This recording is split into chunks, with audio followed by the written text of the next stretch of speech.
Hi, I'm Mike Hamilton at Lithia Toyota, and today I'm going to go over what is the right mid-size Toyota SUV for you. I'll be right back.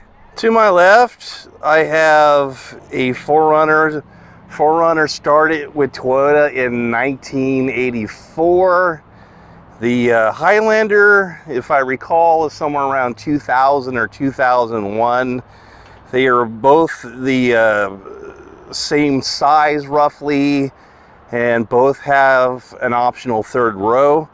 So let me go over which one has the right features and benefits for you. I'll be right back. And not in these strange times we're in here, but normal times, the Highlander from Toyota's side has always been a more heavily incentivized vehicle.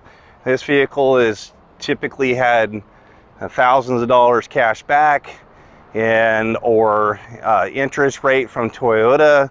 When we're talking about the 4Runner, typically they're doing nothing for it. There's no money off, there's no interest rate, and like the best I've ever really seen is they'll just do like $500 cash back during when we had a lot of volume of vehicles available. Without a question, 4Runner has a phenomenally better resale than a Highlander.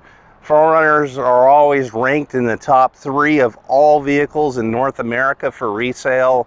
There's been a lot of times where customers have gotten all their money back, and even in some cases in the last 6 months, that's kind of going away now, but the customers have actually traded in or sold their vehicles and got more than they originally paid for a vehicle, not including their taxes and fees. Huge advantage for the Highlander is its tech and its creature comforts. It has the latest Toyota safety sense in it. It has the 2.5 plus. It gives you adaptive cruise control, smart stop, lane departure, lane trace assistance, pedestrian detection, auto dimming high beams. The old 4Runner has the 1.0 version in it.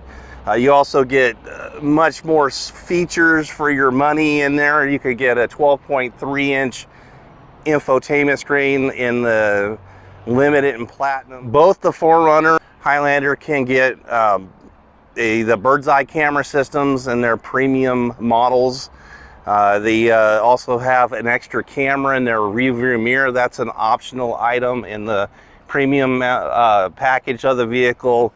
Both have the similar umbrella hatch, but with the Highlander we have a power lift gate. You can control that from your key fob. You can squeeze the handle like I did, or you can push button on the dash. When we're talking about the 4Runner, it's never had a power lift gate. It's still strut assisted. This one happens to be a row model because this is the off-road edition. The TRDs do not come with a third row. Third row is available in your Limited and your SR5s. For going off the road, Highlander has an optional all-wheel drive. It's not a standard. This one I'm showing you does have all-wheel drive, but if we look at the front bumper, same with the rear bumper, it's way lower. This has way better entry angle, breakover, and departure angles. And when you get to these TRD models, you're getting the skid plate in the front and over the gas tank, something you don't get. Also, you're going to get a better tire that's built with sidewall reinforcements, something you're not going to get with a Highlander. It's coming usually with bigger rims, and it's definitely not as capable for being on the dirt, but they both do fairly good in the snow. Both vehicles do have the ability to tow. In the gas model for the Highlander is 5,000 pounds. The difference is every 4Runner gets built at the factory with a tow hitch as a standard option.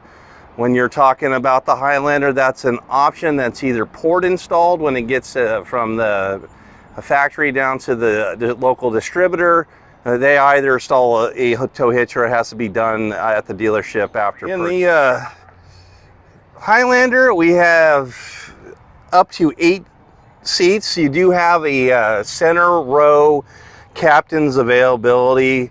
Typically you see that on the Limited and the Platinums, but even the XLE can get a captain center row. There is no captain center row in a 4Runner. They're all bench middle row. Back seat here is a 3-passenger. It's tiny, but the 4Runner is even tinier. So there's a little bit more adjustability on the center row seats here for the giving that back row a little bit more room. National Highway Safety Institute says the Highlander is a 5-star overall safety. It's got its side crash is 5 stars. The rest of it gets 4 stars. It gets a 5-star overall. From my knowledge, the unibody is definitely a better vehicle for crash tests. Let's go over to the 4Runner and look at its stars and see what it has. And you see right here, it's got 3 stars, some 5 stars, and then you get a 4-star safety overall. It's going to sit higher off the ground, so its rollover is much higher. And again, the dispersion of energy in a bad accident, a unibody is going to absorb more of that energy than you will on body on frame, because it's built like a truck. If I was taking a long trip on the road, the better ride, especially in the higher trims like Limited and Platinums, your suspension is going to be softer in a Highlander. Again, that's a body on frame. It's more of a truck chassis. The 4Runner is not going to be as nice of a riding vehicle as this Highlander. Highlander is going to win the edge on that one by far. And just absolutely by far, the fuel economy is tremendously better in a Highlander.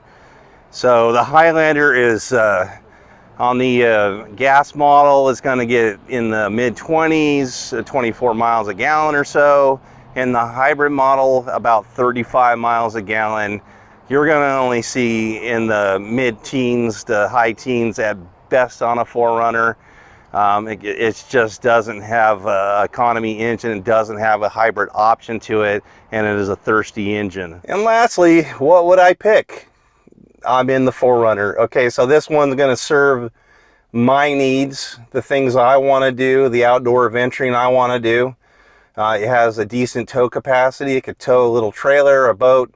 It's going to have the off-road capability that I want, and I don't have really use for a 3-row. So I would be in a TRD off-road or a TRD Pro 4Runner. Now, it's all about what your needs are. So if your needs are more off-roading, more capabilities in that feature, this is the better choice. If you need to move people and you're going on long trips all the time and you want more creature comforts and plush vehicles and more comfort while you're driving, the Highlander is going to definitely win the day there, and not even a question on fuel economy. The Highlander blows away a 4Runner in its economy. So I mean, up to 35 miles a gallon, that is best of class. So you're going to get an SUV that gets something like Corolla-like numbers in fuel economy. So you can't go wrong with that. 4Runner, you could hold on to one of these for 5 years and, you know, sell it for like $3,000 less than you paid for it in normal times. Right now, you might get all your money back from what if you bought one 5 years ago, if not more than what it was worth 5 years ago. So they just both have their own things on there. Again, when we're in this off-road, we have crawl controls and terrain management. You do have a little bit of terrain management, no crawl controls and things like that on the Highlander, but the Highlander is just built for a whole different purpose. Thank you again for watching my video. We'll see you next time.